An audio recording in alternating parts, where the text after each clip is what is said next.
Just 2 weeks ago, actually, we aired our 636th episode, which makes The Simpsons the longest-running written TV show in primetime history. We surpassed the show Gunsmoke. We want to gloat about it, but there's no one alive from Gunsmoke, so we don't know what to do. We're kind of frustrated about it, looking into a lawsuit, trying to release some of that pressure. But anyhow, the show is this massive success, worldwide, financially, any way you look at it, massive, massive success. And I guess I want to talk about why it's a success. And when people look at why The Simpsons is a success, in my mind, the most important thing about it is the least known thing about it. People look at the show, and we have these amazing animators. We have this star-studded, incredibly talented voice cast. We have incredibly handsome writers. But the real success of the show that nobody frankly knows about is the environment the show is created in. And let me just back up one step to explain. On live-action TV shows, like Suddenly Susan, like any TV show, the way a production week processes or moves forward is Monday morning you have something called a table read, where the actors sit around a table and read the script aloud for the first time. From that point on, you start getting notes from the studio and the network and the actors themselves, and you start rewriting it. So Tuesday, it's almost a new script based on these notes. You do a rehearsal, another round of notes, another rewrite. Wednesday, do it all over again, and then you usually film the show on a Friday. And everyone is scrambling all week. No one's able to find their best footing or what is the best joke. You're just reacting all week, and you end up having a show that's substandard, like, for example, Suddenly Susan. Anyhow, none of that exists on The Simpsons. The reason why is Jim Brooks. I mentioned earlier his resume. Jim is sort of powerful enough that he said to Fox, if we're going to do The Simpsons as a half-hour show, we want no interference whatsoever from Fox. And because Jim is Jim and Fox is Fox, they said yes, they agreed.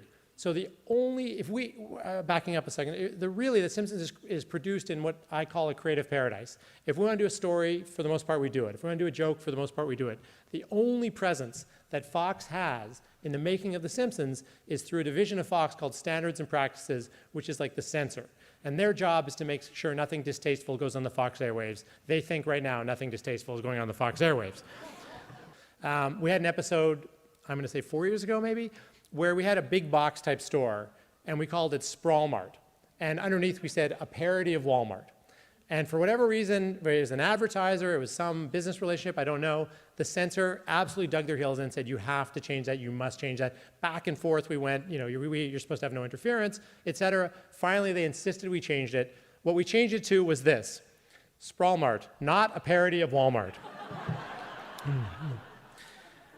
We had an episode 3 years ago that said Sprawl Mart, still not a parody of Walmart. And then like a year ago, we had Sprawl Mart, now celebrating 5 years of not being a parody of Walmart. And I wanted to get really into the nuts and bolts and under the hood of our creative process and our innovative process in the hope that it offers something to all of you that you can learn or take back to your own jobs or your own personal lives in trying to be creative or innovative. To do that, I'm going to start talking about jokes, and I'm not going to talk about them in a fun, entertaining way. I'm going to talk about them in the most dry, academic way. This is a great time to check your emails. I may check my emails during this too. But a joke is, and forgive me if any of this sounds patronizing, a joke is a really great example of an innovation when it works.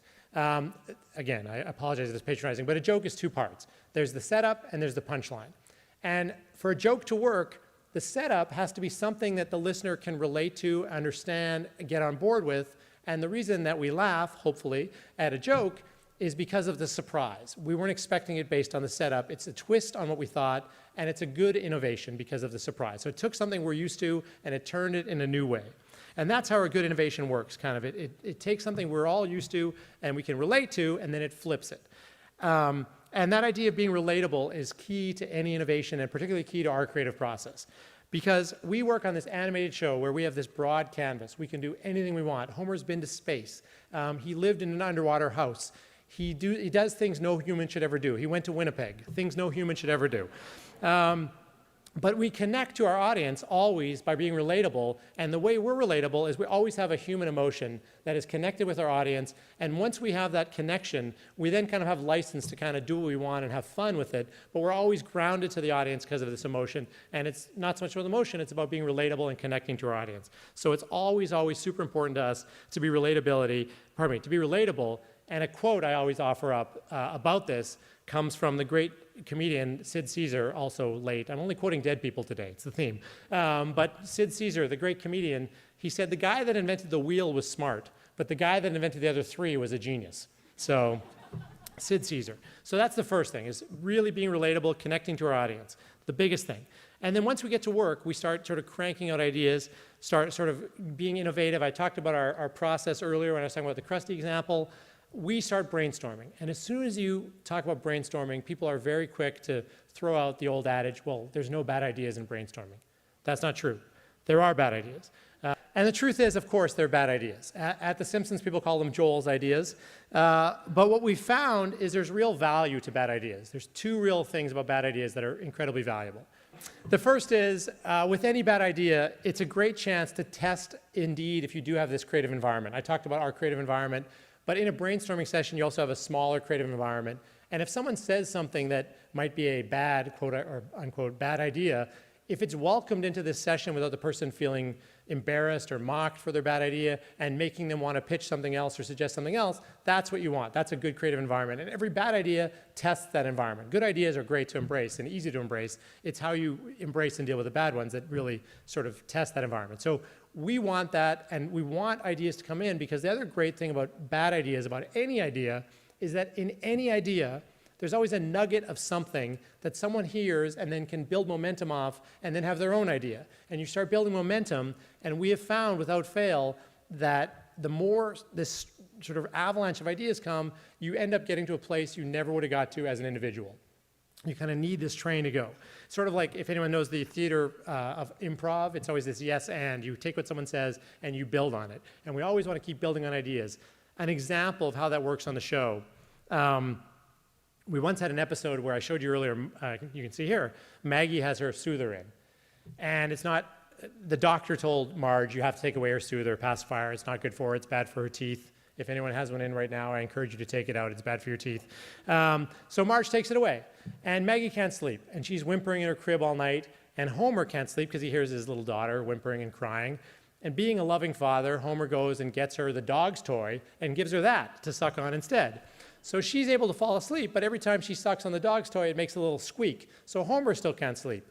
So Homer gets a prescription for something like Ambien, we called it Napian, and he starts taking it. And now he's able to sleep, but as you might remember, there was an issue with Ambien a few years ago that people were getting up and doing odd stuff when they were taking Ambien. Happens to Homer, he starts getting up, he's eating, he's walking around. Bart sees this and realizes he has his own personal zombie slave and starts getting Homer to do anything he can for him.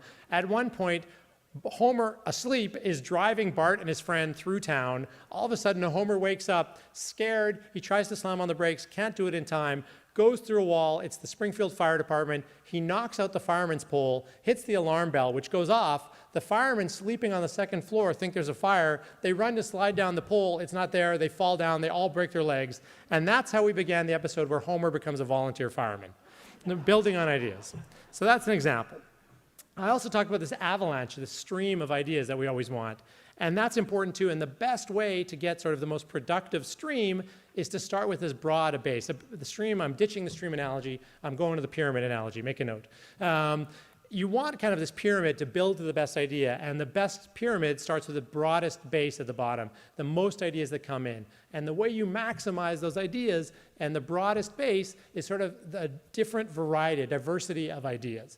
And the way we sort of get a diversity of ideas is we use our group of people at the show who are our writers, and we try to have as diverse a background as we can, not just from their lives, but also socioeconomic, because that gives us this diversity of ideas. Everyone has their own perspective, and they contribute ideas that we can then sort of pick and choose the gold from and build to whatever's best at the top. And when I talk about our writers, I'm talking about people that work at the show are not just talented, they're often geniuses. As some people know, most of our writers went to Harvard. Again, I will mention I did not go to Harvard. I went to the University of Alberta, which I don't even think is the Harvard of Alberta. It's kind of the Seneca College of Alberta, I would say. Anyhow, so when I say that all of our writers are these Harvard-educated guys, immediately people think, well, that's not a very diverse group. And the truth is they are. I mean, even though they went to Harvard, we have African Americans, we have Asians, we have Canadians, we have Hispanics. There's also this amazing array of educational backgrounds amongst our writers. We have a guy that graduated from Harvard Law School and worked on Wall Street as a lawyer. We have a PhD in chemistry, PhD in computer science, a PhD in electrical engineering. As I said, I have an MBA. Another guy got into Stanford Medical School and rejected it to come write for the show. His parents were super excited about that. We also, it's not just the backgrounds or educations, it's also age. We have some writers that are in their 60s. We have our youngest writer is 23 years old. As I mentioned, the show is 30 years old, so this guy has never lived in a world without The Simpsons. We've all decided it's probably the nicest thing to do. When the show ends, we're going to kill him. I'm kind of looking forward to it, but it just seems like the right play. So we have this diverse group, we have this creative environment, we're generating tons and tons of ideas, as I mentioned before, and to build that pyramid, or to get to the top of the pyramid, you're throwing stuff away. Obviously, the top is much thinner than the bottom, and we're wasting so much stuff. We will sometimes spend, I'll put it in human hours, maybe, no joke, 60 human hours to get a single joke on the show. It's a ton of waste. It takes 9 months to make a single episode of The Simpsons, and we are rewriting the show that entire 9 months. We're seeing an animation and we're starting to throw stuff away. We even get to the point, it gets harder and harder to rewrite as we move along those 9 months, because as the animation gets more polished, it's expensive and time consuming to change it. But sometimes we know we need to change something for whatever reason, and we will be like a day before the show, and we'll be sitting in front of the TV watching Homer's mouth flapping, and we're counting how many times it flaps, and we're like, okay, we can replace this 7-syllable line with a new 7-syllable line, and we're sitting around a room trying to think of something that we can just change the audio on a Friday, and it's gonna be on TV on a Sunday. And I always look around and I'm like, these guys with me are all from Harvard.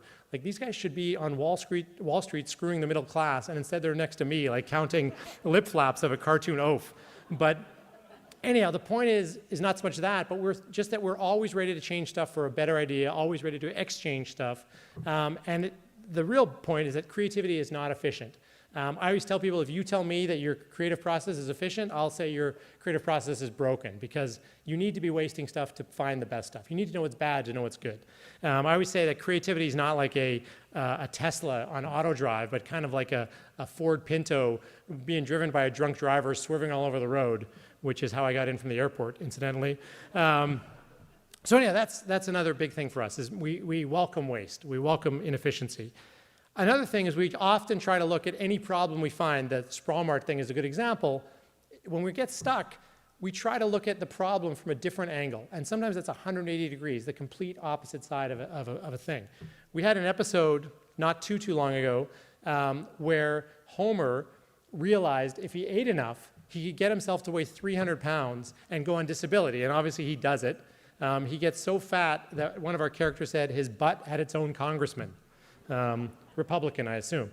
But anyhow, when the idea came up, and we're like, after this, Homer got fat, everyone's talking about it, and in the room there was this general feeling about how depressed Homer was, and how burdened he was, and how sad he was. And somebody just from the back of the room was like, well, what if he loves it? And you could just feel right away this wave, this rush of creative energy, because it was a new, fun, innovative way to deal with this thing. And we had this amazing episode called King Size Homer, where Homer embraced and loved kind of being fat and being a disability. And it was a real fun way to go. So the point is sometimes, excuse me, is try to look at the problem completely from an opposite angle, because your first thought is not often the most creative, it's the most obvious thing. And sometimes challenge yourself, what if, just for the exercise sake, we flip it, and is there a way to address the problem that way?